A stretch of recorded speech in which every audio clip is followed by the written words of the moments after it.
April 1945. A muddy checkpoint on the Elbe River, Germany. A German woman grabbed an American soldier's arm. Her fingers dug into his sleeve like claws. Tears streamed down her dirt-covered face. She whispered 5 words that would destroy his entire life. "Don't let them take me." Behind her, a Soviet major was walking closer. His hand rested on his pistol. His eyes burned with cold satisfaction. He had found his prey. The American soldier had exactly 3 seconds to decide: follow orders and hand her over to certain death, or lie to his commanding officers, commit treason, and become a hunted deserter.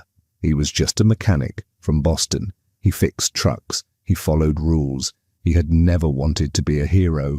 But in that moment, Private Emmett Crowe made a choice that would brand him a traitor, destroy his military career, and change 2 lives forever. What happened next will leave you speechless. This is not a Hollywood movie. This actually happened. And the ending is something you will never forget. If you love incredible true stories from World War II, make sure to hit that subscribe button right now. Like this video to support our channel. And watch until the very end, because the final chapter of this story will give you chills. Let me take you back to that muddy checkpoint where everything began. The Elbe River had become a border between hope and horror. In the final weeks of April 1945, Germany was dying. The Reich that Adolf Hitler promised would last 1,000 years was collapsing in flames, rubble and blood. And caught in the middle were millions of ordinary Germans who wanted only one thing: to escape the Soviet army advancing from the east. The American checkpoint near Torgau processed over 3,000 refugees every single day. 3,000 faces, 3,000 stories, 3,000 desperate people begging for safety on the western side of a river that now divided life from death. The landscape surrounding the checkpoint looked like the end of the world. Bomb craters had turned flat farmland into a moonscape. Villages that once held families, churches and markets were now blackened skeletons of stone. The smell hung over everything: diesel fuel from American trucks, smoke from fires still burning in the distance, and something worse: the sweet, terrible stench of bodies left unburied for days. Private Emmett Crowe stood at his post and watched the human river flow toward him. He was 23 years old, a mechanic from South Boston who had joined the army because he believed in something.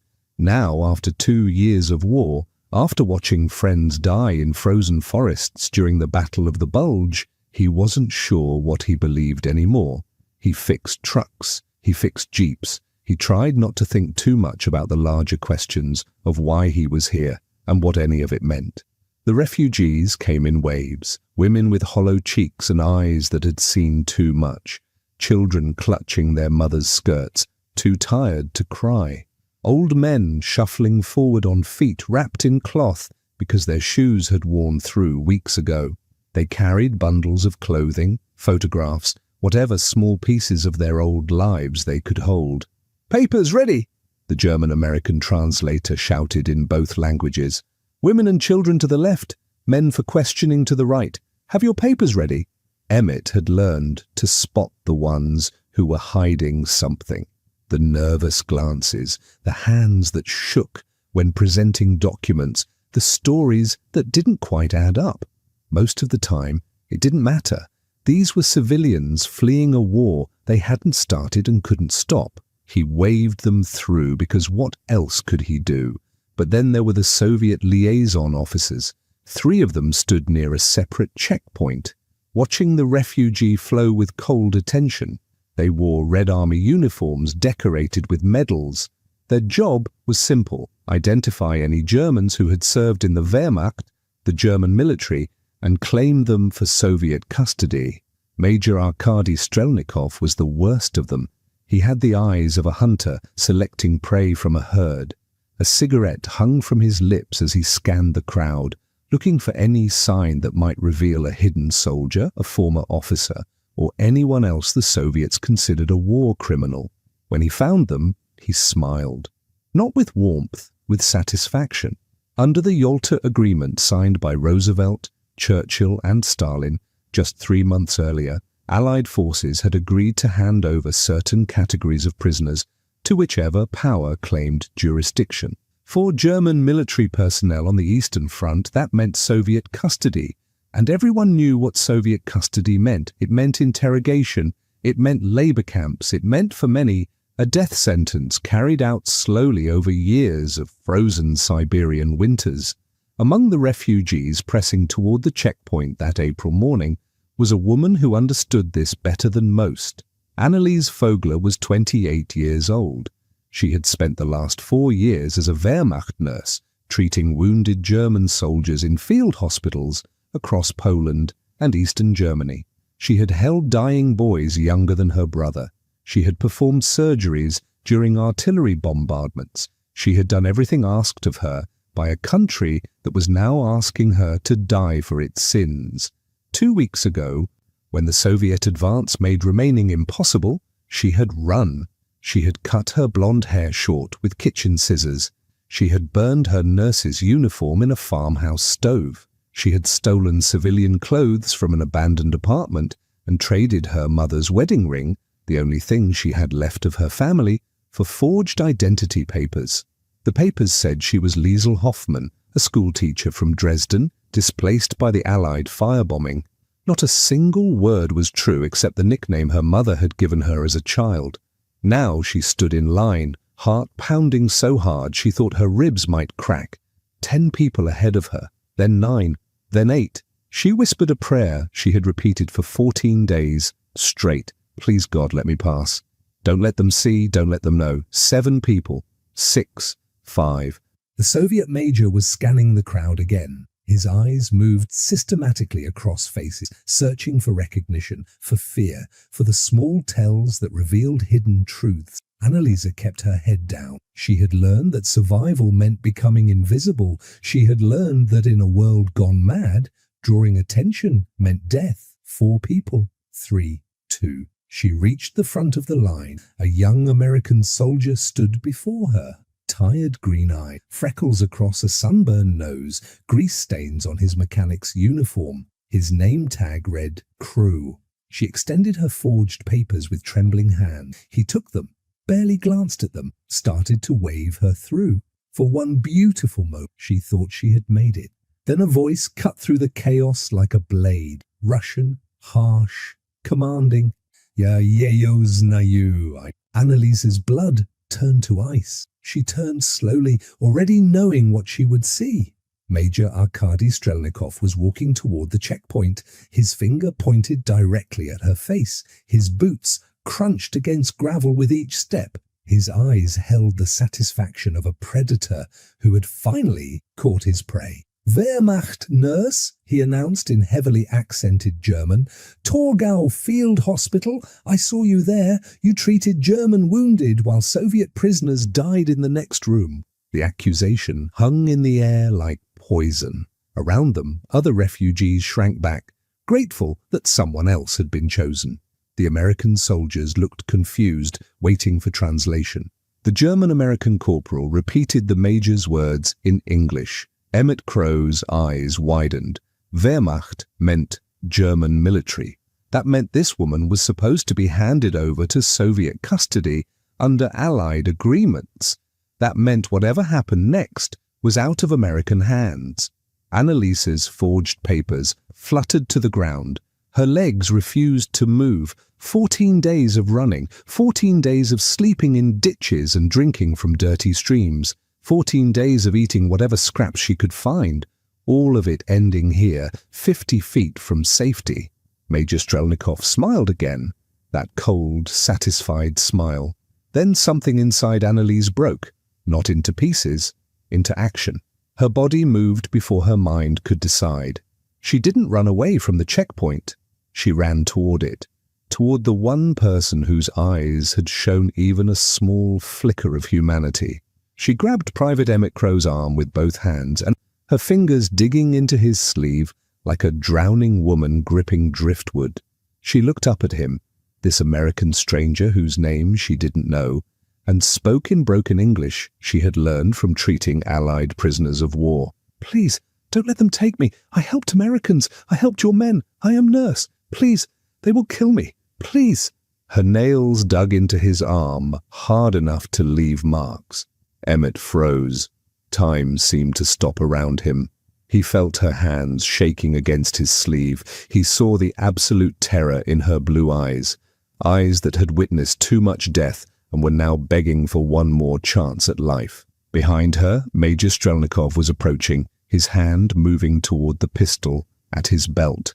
20 yards away, Emmett's sergeant was turning to see what the commotion was about.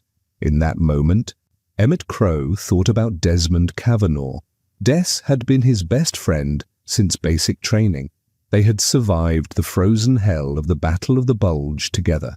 They had promised each other they would both make it home to Boston, drink cold beers and forget everything they had seen. Then German artillery had found their position. Shrapnel had ripped Des open like paper. He was 19 years old, bleeding out in the snow, and Emmett had held him, pressing useless hands against wounds that wouldn't close. Des had gripped Emmett's collar with fading strength and whispered his final words. "Take care of them, Em, the ones who can't fight back. Promise me." Emmett had promised. He had carried that promise through months of additional combat, through nightmares that woke him sweating in his bunk, through the moral weight of a war where everyone claimed to be righteous, but everyone committed terrible acts. Now, here was a woman, enemy nationality, Wehrmacht background. Everything his orders demanded he hand over to Soviet justice. But looking at her face, he didn't see an enemy. He saw the same fear he had seen in a French girl hiding from SS patrols in a cellar, the same desperation he had witnessed when American soldiers liberated a Jewish family hidden behind a false wall, the same human terror that existed beyond uniforms, flags, and politics. He saw someone who needed protection from people who would hurt her, and in that moment, Private Emmett Crowe made a choice that would destroy his military career, brand him a deserter, and change his entire life forever. He covered her hands with his own. He looked at the approaching Soviet major with a steady gaze he did not feel inside, and he spoke words that were complete lies. "She's coming with me, sir. I need to question her. She claims to have intelligence on remaining German military positions in the Torgau sector." Major Strelnikov stopped walking. His eyes narrowed with suspicion and anger. "This woman is German military personnel. She belongs in Soviet custody for war crimes investigation. The Yalta Agreement requires you to transfer her immediately." Emmett's mind raced for any response that would work. "And if she has intelligence that could save American lives, Major, I need to extract that information first. Standard protocol for any potential intelligence asset." There was no such protocol. Emmett was a mechanic who fixed trucks. He had no training in interrogation. He had no authority to detain anyone for intelligence purposes. He was making everything up as the words left his mouth. Strelnikov studied him with cold calculation. The major was weighing his options. Push this confrontation and create an international incident with an ally, or let one German nurse escape and find easier targets among the thousands of other refugees. Finally, the major spoke through clenched teeth. "Your superiors will hear of this, Private. You are making a very serious mistake." He turned and walked away, already scanning the crowd for other prey. Emmett's sergeant was approaching now. He had maybe 30 seconds to figure out what he was going to do with a German nurse he had just claimed was an intelligence asset when he had absolutely no idea how to handle such a situation. Analise looked up at him, tears streaming down her dirt-covered face. "Thank you," she whispered in German. "Danke, thank you." Emmett looked down at her and realized he had just stepped off a cliff. There was no going back now, no way to undo what he had done, no way to return to the simple life of a mechanic who followed orders and kept his head down. "Don't thank me yet," he said quietly, unsure if she understood his English. "I have no idea what happens next." But he knew one thing with absolute certainty. He wasn't going to let them take her. Whatever the cost, he had made his choice. And Emmett Crow, mechanic from Boston, who had never wanted to be a hero, who just wanted to survive the war and return home to his mother and younger brother, had become something he had never planned to be. A protector of the enemy, a liar to his own command, and possibly, though he didn't know it yet, a deserter who would never see home again. That night, Emmett lay in his bunk staring at the canvas ceiling above him. Around him, other soldiers snored peacefully. They had no idea that 20 yards away, behind stacks of spare tires and under oil-stained tarps in the motor pool, a German woman was hiding. A woman whose life now depended entirely on Emmett's ability to keep lying. He had given Analise his canteen and 2 K-ration bars. He had promised to return at dawn. He had watched her curl up between jerry cans and the fence, barely visible in the shadows, and he had walked away feeling her terrified eyes on his back. Now, unable to sleep, he understood the full weight of what he had done. He had lied to a Soviet officer. He had lied to his own sergeant. He had hidden enemy military personnel on an American base. Any single one of these crimes meant court-martial. All 3 together might mean a firing squad. Dawn arrived too quickly. Emmett pulled on his uniform with hands that trembled slightly. He walked through camp trying to look normal. Other soldiers stumbled toward the mess tent for powdered eggs and weak coffee. Nobody paid him any attention. Why would they? He was just Crow, the quiet mechanic who fixed broken vehicles and never caused trouble. The irony almost made him laugh. If they knew what he had done yesterday, they would tackle him before he reached the motor pool. He found Analise exactly where he had left her. She was curled between equipment, barely visible under the tarp. When she heard his footsteps, she sat up fast, eyes wide with fear. Then she recognized him, and her whole body sagged with relief. "I thought maybe you would not come," she whispered in her broken English. "I thought maybe you would decide it is too dangerous." Emmett knelt down, checking that they were alone.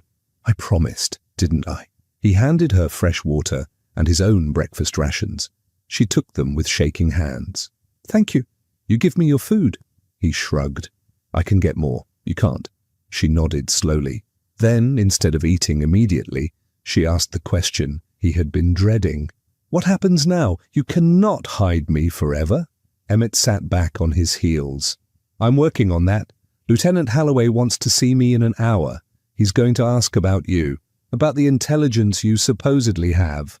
Annalise's face went pale with fear. "I have no intelligence. I was only a nurse. I know nothing of military value." "I know that, and you know that, but they don't know that yet." He pulled out a wrinkled map, stolen from the headquarters tent the previous night. "So we're going to make some up." For the next 45 minutes, crouched in a hiding spot that smelled of motor oil and canvas, Emmett Crow and Analise Vogler constructed the most elaborate lie of both their lives. He showed her positions on the map, towns where German hospitals had actually existed. She told him which ones were real, which units had passed through, which details would sound believable to American intelligence officers. He asked questions an interrogator might ask. She practiced answers that mixed truth with invention. Yes, she had been a Wehrmacht nurse. Yes, she had treated wounded from various divisions. Yes, she had overheard officers talking, but she was just a nurse, nobody important, nobody who received briefings on military strategy. "What if they ask about specific commanders?" Annalise's voice was tight with stress. "What if they know I'm lying?" Emmett thought carefully before responding. "Then you tell them you were just a nurse. You heard names but didn't understand ranks. You remember faces but not unit designations.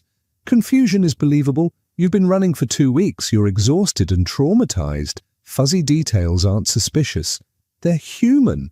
She studied him with something like wonder in her eyes. "You are good at this, at deception." He smiled without any real humor. "I've been in the army 2 years. You learn to lie convincingly, or you learn to suffer. I chose lying." Before she could respond, footsteps approached. Emmett's heart lurched. He motioned for Analise to stay absolutely still and stepped out from behind the tarp, just as Corporal Harlan Treadwell rounded the corner. Harlan was Emmett's supervisor in the motor pool, a farm kid from Iowa who had never wanted to fight anyone. He just wanted to go home, marry his sweetheart, and grow corn for the rest of his life. "Crow, you seen that German woman everyone's talking about?" Harlan's voice sounded casual, but his eyes were sharp. Emmett forced his pulse to stay calm. "What German woman? Come on. Everyone in camp knows. You grabbed some nurse at the checkpoint yesterday, told that Soviet major you were questioning her for intelligence." Harlan crossed his arms. "So where is she?" "Captain Stritch from S2 is looking for her, wants to do a proper interrogation." This was the moment Emmett could confess right now. Hand Analise over to intelligence. Claim he had made an error in judgment. Accept whatever punishment came. It would be the smart decision. Instead, he heard himself lie again. "She's secured in Supply Tent 3. I've been keeping her separated until S2 was ready for her." Supply Tent 3 was on the other side of camp, completely empty. Harlan's eyes narrowed. He knew Emmett well enough to sense something was wrong. For a long, uncomfortable moment, the two men stared at each other. Then Harlan sighed deeply. "You're doing something incredibly stupid, aren't you?" Emmett couldn't answer. His throat was too tight. Harlan rubbed his face with both hands in pure frustration. "Jesus, Crow, what did you get yourself into?" "Something I can't get out of, not without help." "Help doing what? Hiding an enemy combatant?" Harlan's voice dropped to an urgent whisper. "You know what they do to soldiers who desert? Who aid the enemy?" "She's not the enemy." Emmett's voice came out harder than he intended. "The war is over, Harlan. Germany surrendered.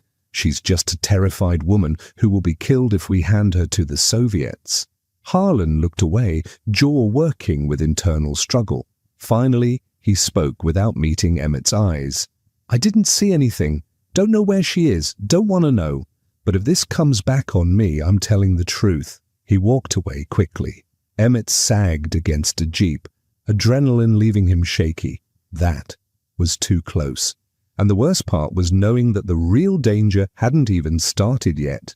At 900 hours, Emmett was summoned to Lieutenant Prescott Halloway's tent.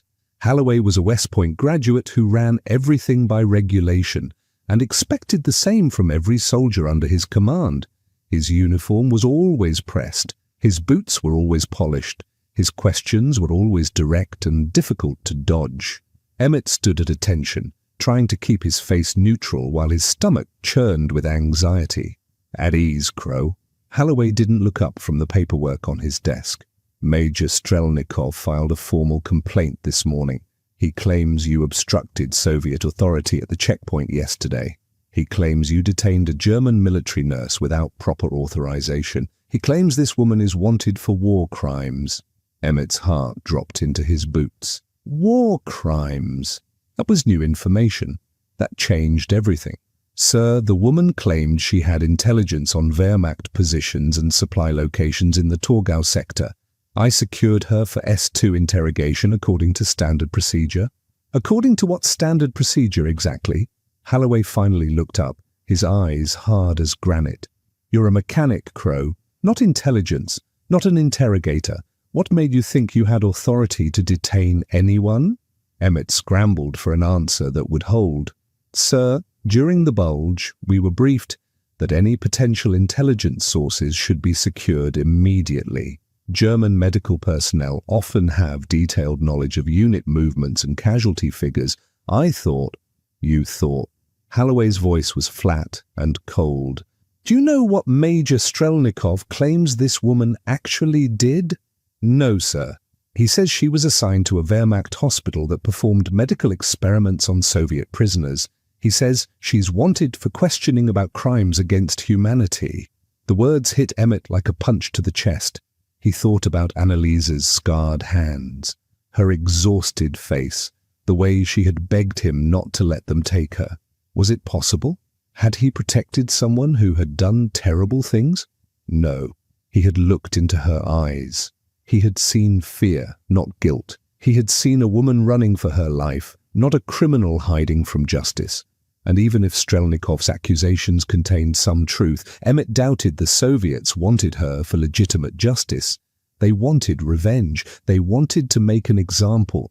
They wanted someone to punish for 4 years of brutal warfare. Sir, with respect, she claims she helped American prisoners of war. That should be verified before we hand her to anyone. Holloway studied him for a long, uncomfortable moment. You believe her story? Yes, sir, I do. Another lie. Emmett wasn't sure what he believed anymore. He only knew that handing her over felt wrong in a way he couldn't explain. Holloway sighed heavily. Here's what's going to happen. You're going to deliver this woman to Captain Stritch at S2 this afternoon. Intelligence will interrogate her properly. If she has legitimate information, we'll process it through official channels. If she doesn't, or if Strelnikov's allegations have any merit, she goes to Soviet custody immediately. Yes, sir. Dismissed. Emmett left the tent feeling like a man, standing on thin ice, hearing cracks spread beneath his feet with every step forward. He had maybe 4 hours before S2 expected delivery of a prisoner he had hidden in the motor pool, a prisoner he had filled with rehearsed lies that wouldn't survive professional interrogation. Back at the motor pool, he found Analise sitting exactly where he had left her. Her knees were pulled to her chest. Her eyes were huge with waiting. We have a problem, he said, without any gentle introduction. They're claiming you committed war crimes, medical experiments on Soviet prisoners. Her face drained of all color. No, never. That is lie. I treated wounded, German and Allied. I never harmed anyone. I tried to save lives. That was my only purpose. I believe you, but Strelnikov is pushing hard. He wants you badly. And S2 expects me to deliver you to Captain Stritch in 4 hours for proper interrogation.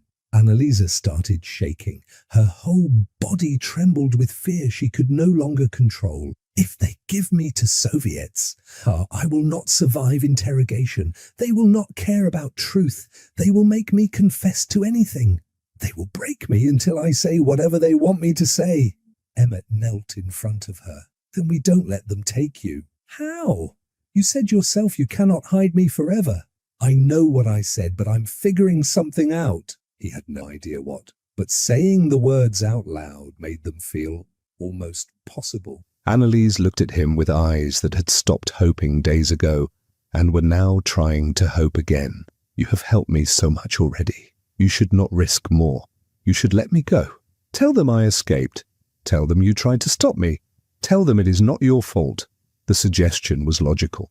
Emmett could claim she had overpowered him, stolen a vehicle, disappeared into the chaos of post-war Germany. He would face minor discipline, maybe lose a rank, but nothing serious. His life would continue.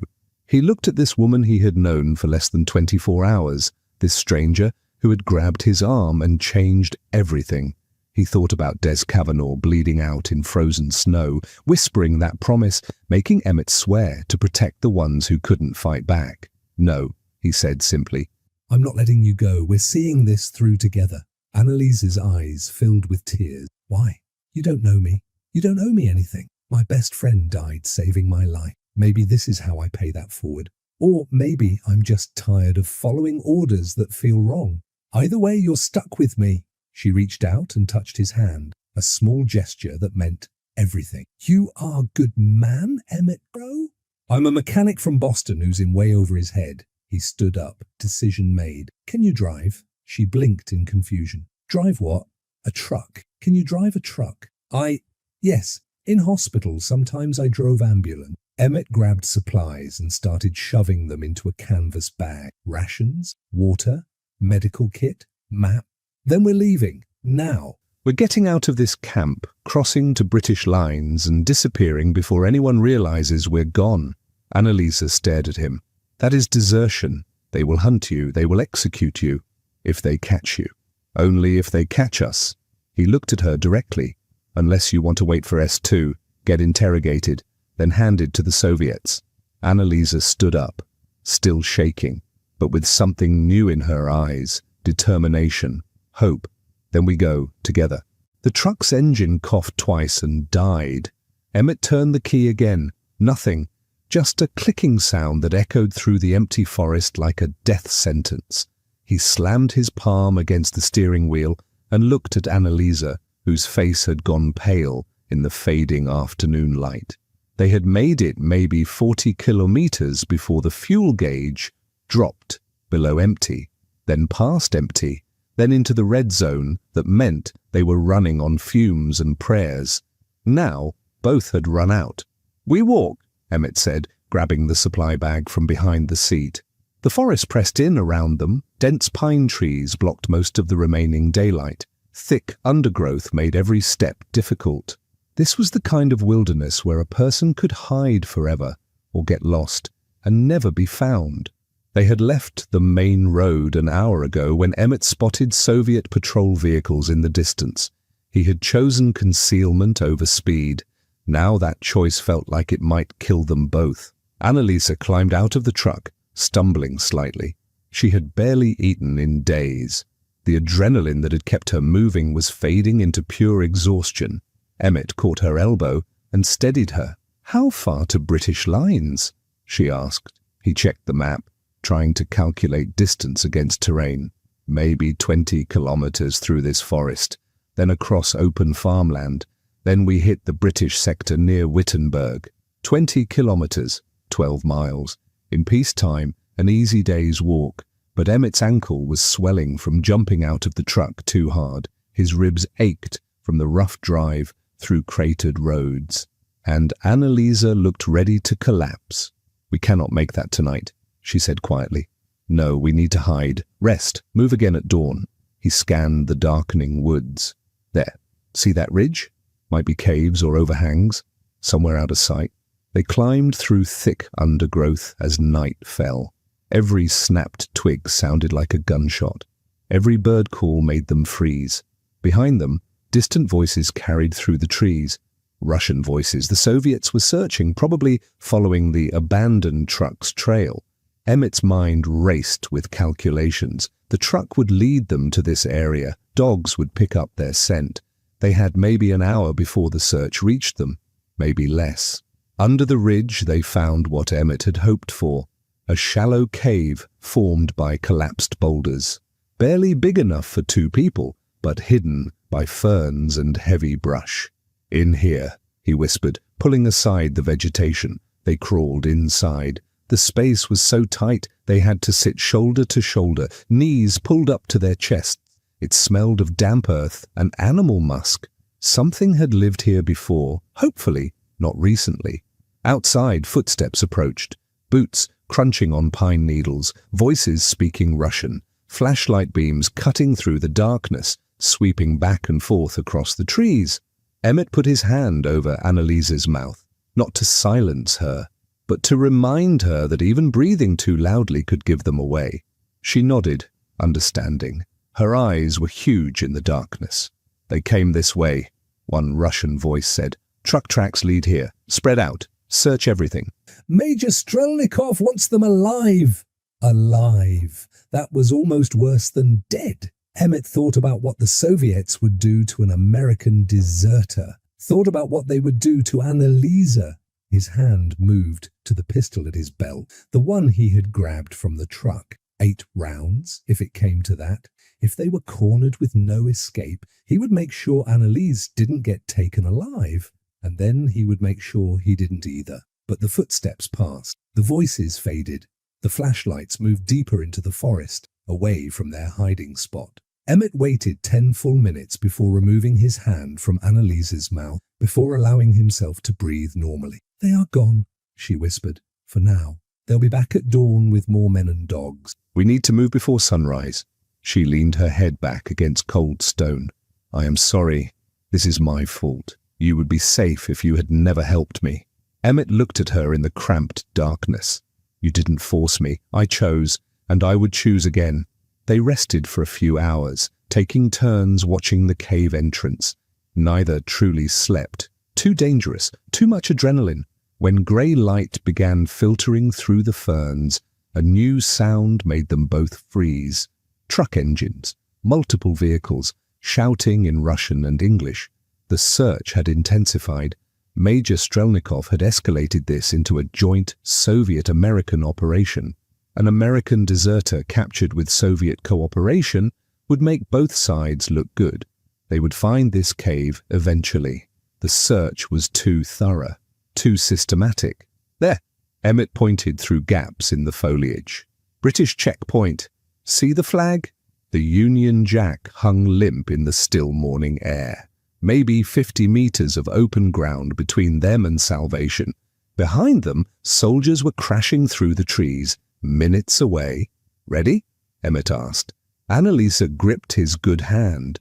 Together, they burst from the tree line and sprinted across ploughed farmland, feet sinking into soft earth, lungs burning with effort. Behind them, soldiers emerged from the forest, rifles cracked, dirt kicked up around their feet. Halfway across, 3/4, almost there.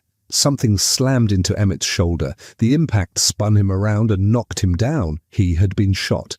The pain came a second later, white-hot and blinding. Annalisa screamed his name, tried to pull him up. "Run!" he told her. "Leave me! Run! No, get up, Emmett! Get up!" She was crying, pulling at him with strength born of pure desperation. Emmett forced himself to stand. His left arm hung useless. Blood soaked through his uniform. They staggered the last 50 meters and collapsed into the British tree line just as more bullets tore through the space they had occupied seconds before.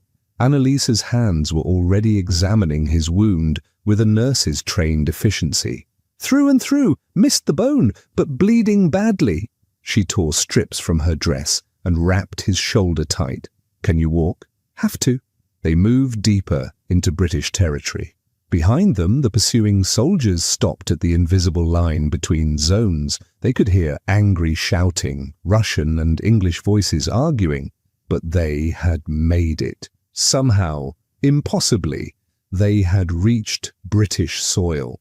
The British soldiers at the checkpoint raised their rifles as two figures stumbled toward them from the tree line. One was bleeding heavily. The other was half carrying him.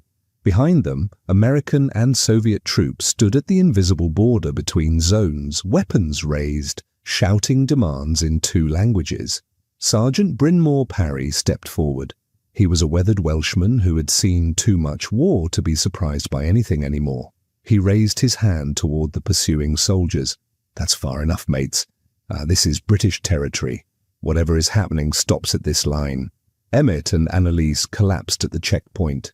She kept pressure on his shoulder wound while he tried to speak through the pain. "Asylum," he managed. "We're requesting asylum, British protection." Major Strelnikov pushed forward, his face red with fury. "Those two are fugitives, American deserter and German war criminal. They must be returned to proper authority immediately."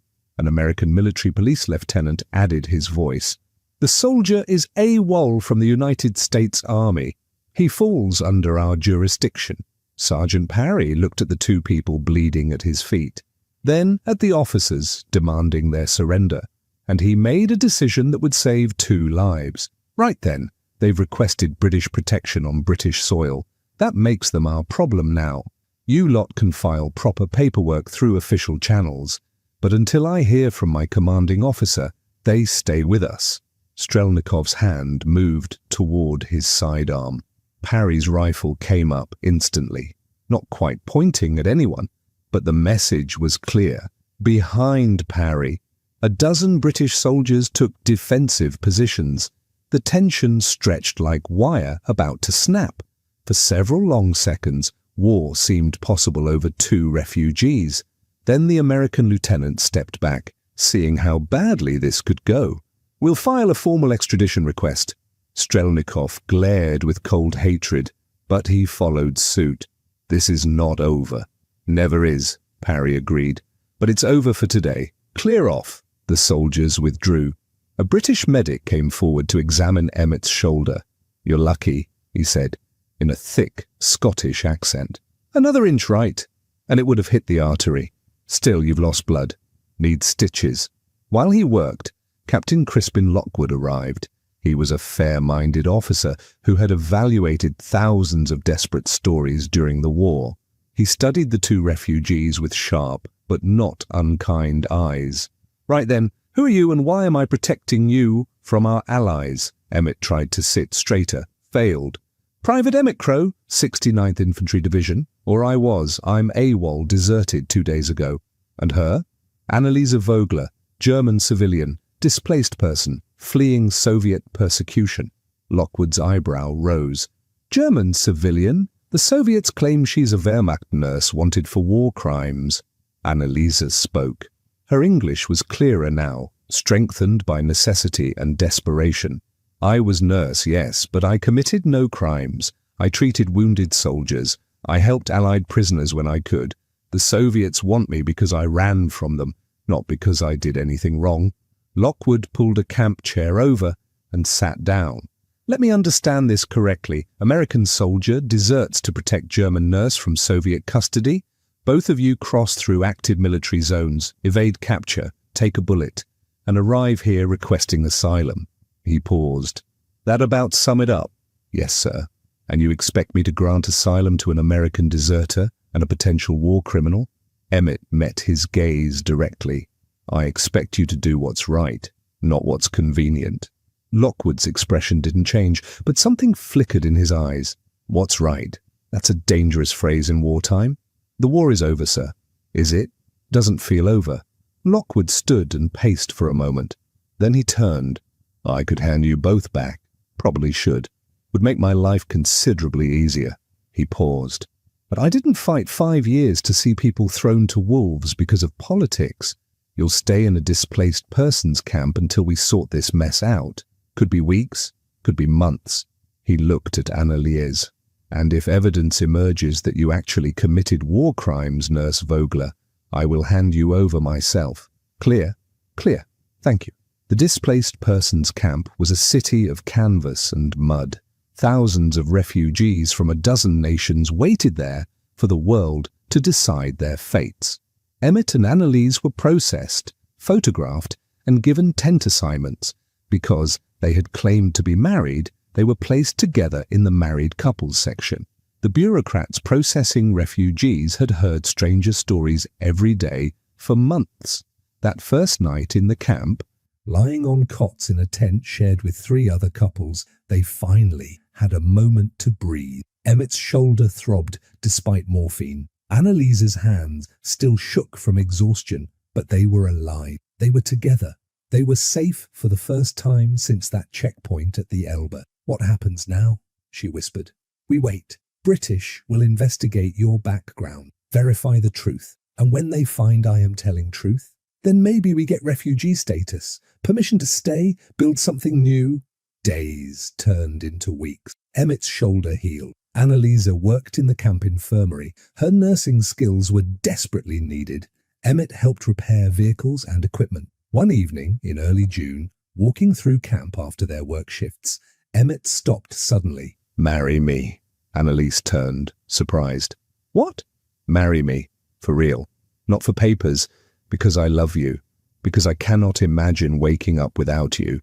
She studied his face. "We have known each other 1 month. I have known you through things most people never experience in a lifetime. I know you are brave. I know you are kind. That is enough." "Yes," she said finally. "Yes, I will marry you." They were wed 2 weeks later by the British chaplain. Neither had rings. But when they kissed, as husband and wife, it was the most real thing either had experienced since before the war. In 1954, President Eisenhower pardoned most wartime deserters. By then, Emmett and Annalise Crow had immigrated to Boston. He opened a garage. She became a hospital nurse. They had 3 children, 7 grandchildren, 4 great-grandchildren. 60 years later, a great-granddaughter asked how they met. Emmett looked at Annalise, still beautiful to him at 88. She grabbed my arm and said, "Don't let them take me." And I decided right then that I wouldn't. Not ever. "We saved each other," Annalise added. "And we never stopped. Some orders exist only to be broken. Some strangers are worth everything. and some promises last 60 years and beyond.